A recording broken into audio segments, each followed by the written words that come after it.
Hello, it's my Eurovision 2024 national final season update 2. Welcome to Matt Loves Eurovision. Please do click on the subscribe button, ring that notification bell, and as always, like, share, and comment below. This is just a brief summary of kind of where we are now in the national final season. We've just had a few national finals last weekend, and we've got 3 more kind of finals coming up this weekend. So I thought I'd just give you a little bit of a preview of that. Firstly, just to look back at last week's selections, or the ones that selected an artist. We had 4 take place last weekend. So we had Norway selecting. Theirs was probably one of the most straightforward ones. The big favourite, who were Gorte, singing Ulvaham, they won that. They beat Kaino, who of course you will remember from 2019. Actually, Kaino rather surprisingly won the jury, but Gorte were able to win based on their televote. The way that the Norwegian final breaks down as 60-40 televote to jury, to international jury, rather than 50-50, because if it had been 50-50, Kaino would have won, apparently. So, or may well have, I think that's how the calculations would have worked. So quite interesting there. But Gorte won, sort of in the way that the setup they've got, the Gorte won fairly convincingly, and they will be bringing Norwegian back to the contest for the first time since 2006, when we had Elverdansen. Then we had in Spain, Benidorm Fest.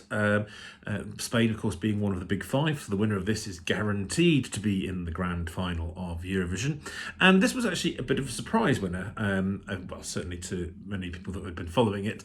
I think the general feeling was that this was going to be between 2 guys, San Pedro singing a kind of a ballad, sort of slower song, and Jorge Gonzalez, who was singing a song called Caliente, which was certainly appealed to certain Eurovision demographics. But in the end, it was a band called Nebulosa who won with a song called Zora. They jointly won the jury score, which counts for 50%, and they also won the public vote as well, and I think they came second, or certainly high up in the demoscopic. So it was a fairly convincing win, very popular with the crowd. I think it's been doing quite well since then. It's the lead singer of Nebulosa is a lady in her 50s, really doing it for kind of us older ladies. And it's actually made the news over here in the UK as well, around just some controversy in Spain around, is this song kind of being derogatory towards women, or towards old women? And of course it's probably exactly the opposite of what the song is meant to be about.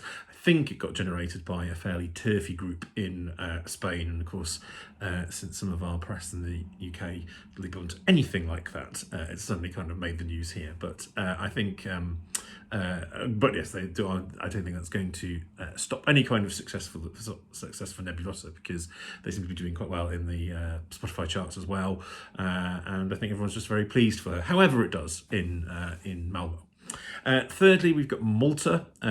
This was one, again, slightly surprise winner from the 1 or 2 favourites that we thought beforehand.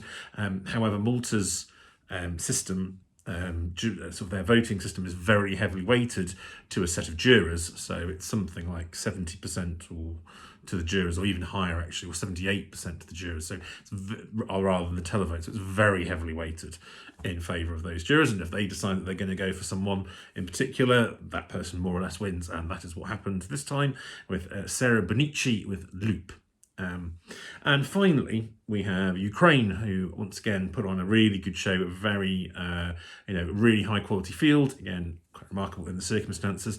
Slight hiccup in that the live, the voting app sort of collapsed under the way during the voting period, and so they had to reopen it and had it open all day on the Sunday, and so they did the results on the Sunday rather than the Saturday, and that was won again by the favourite. In fact, they won something like over 60% of the public, 60% of the public vote, and I think they came second with the jurors as well. So it was a very sort of clear victory. So probably one of the most convincing wins of a national vote that there's been for some time, and that was Jerry Heil is one half of the jury. That's her third time that she has entered Vidbier, so that is obviously great for her that she's finally won. And she'll be joined by Aliona as a duet, a female duet, singing that. So with Teresa and Maria.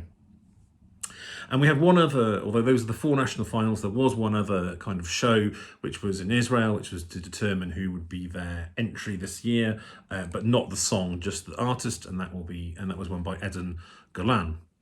Now, coming up, we have 3 more national finals this coming weekend, plus 2 kind of ongoing semi-finals or sort of heat rounds. So in terms of the rounds sort of continuing, we've got Sweden in Melfest have their second semi-final, and in Lithuania they have the 5th and final heat before they reach their national final, which will be the following weekend.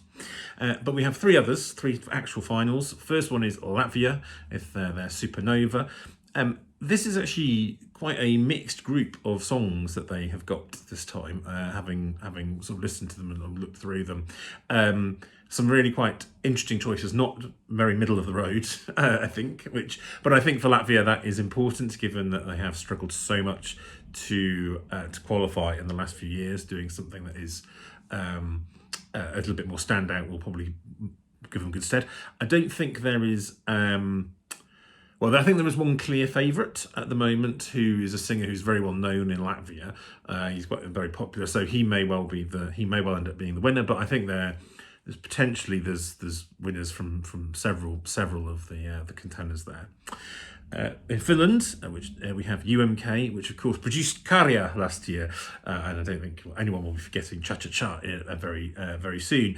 I think you can see Karja's effect in some of the entries that the UMK have this year. It's a very high quality national final, but we've got several in Finnish, and I think that was the fact that Karja could win such a convincing public vote, and of course he was all in Finnish. There was no English in in his song last year. So again, I don't think there is a very clear favourite. I think there's probably between 2 or 3 potentially are winners here, which is always good when you're not really sure who it's going to be. But equally, it could come outside of those 2 or 3. That's just based on on the Eurovision app voting and where you see that going. But there isn't a really super clear favourite in Finland, which makes that more exciting. And then the final national selection, although it is not a national selection per se, it is a show that is used to get the selection for Eurovision, is Sanremo in Italy. Obviously, the Sanremo Music Festival, it predates Eurovision. In fact, it's what Eurovision was modelled on. It's a huge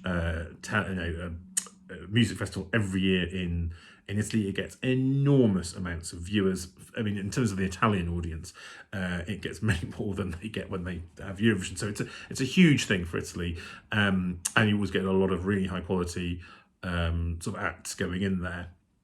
In terms of entries that have previously been at Eurovision, out of the 30 entries that they have in Sanremo, we have 4 that have previously been at, or 4 that have previously won Sanremo and would have either been at Eurovision or would have represented Italy at Eurovision. So Mahmoud is back, who has of course represented Italy twice before, on his own in 2019 and then again in 2022 when he was part of a duet. Il Volo, who's a trio, they came third in 2015, and then Emma Maroney, although she now just goes by the mononym Emma, she's also entering Sanremo. She of course was represented Italy in 2014. Diodato is also in Sanremo this year. He won Sanremo in 2020. However, of course, I wasn't unable to be at the contest because the contest was cancelled. But his song Fai Rumore, I think, was probably considered one of the big contenders to win Eurovision that year. And he did a very iconic performance in a kind of a grand sort of forum sort of stadium, a classical stadium, which was completely empty but beautifully lit. It was a very moving performance, and I think he would have been a very strong contender to win. Not sure he is such a strong contender to win this year's Sanremo, nor are probably Emma or Il Volo. However, Mahmoud is definitely in the mix. But there is a chance fairly strong chance. I think that we may finally get a female winner of Sanremo. It's been quite a while since there's been one. We have Annalisa is a very big favourite amongst the Eurovision fandom, but also we've had a lady called Angelina Mango as well, who's proven very popular. Whether or not the Italian public will vote for them, certainly they've been doing okay in some of the jury scores so far, but we may get an female Italian winner this year, but we shall see. We'll find that out on Saturday. Unfortunately, I will not be able to watch the shows as I am away this weekend, so I will just have to find out kind of the following day. But that probably does get me out of watching Sanremo till 3 and 2 o'clock in the morning. In terms of just other bits of other news coming up that we've had the presenters for the grand final have been announced, which is going to be Malin Ikman, who and also Petra Meda, who of course was very well known to lots of Eurovision viewers because she has hosted Eurovision twice already. This will be her third time. Whether or not she'll beat Katie Boyle's record, we shall see. But yes, she is definitely the Katie Boyle for the 21st century. And finally, some UK Eurovision news. Now, obviously, in my long gap of then I wasn't doing Eurovision videos, I obviously failed to do. There was the news that Olly Alexander, previously of years and years, is representing the UK. It was extremely exciting to have someone like Olly Alexander representing the UK. And he was doing all sorts of teasing about when the song would be released, etc., etc. And that's finally been announced that the song is going to be released on the 1st of March. But he did release a 20-second or 15 to 20-second teaser of the song, which will be called Dizzy. But we're just going to have to hang on a little bit longer before we hear the full thing. But it's definitely a very up-tempo, years and years style song from what we've heard. So very exciting to hear about that. So there we are. That's where we are in the midst of the very exciting national final season. I'm sure I'll be back next week with a bit of an update of how this weekend's national finals go, and with a look forward to the following weekend's national finals, of which there will be several to preview. So as ever, please do comment about your thoughts, and we'll see you soon. Take care.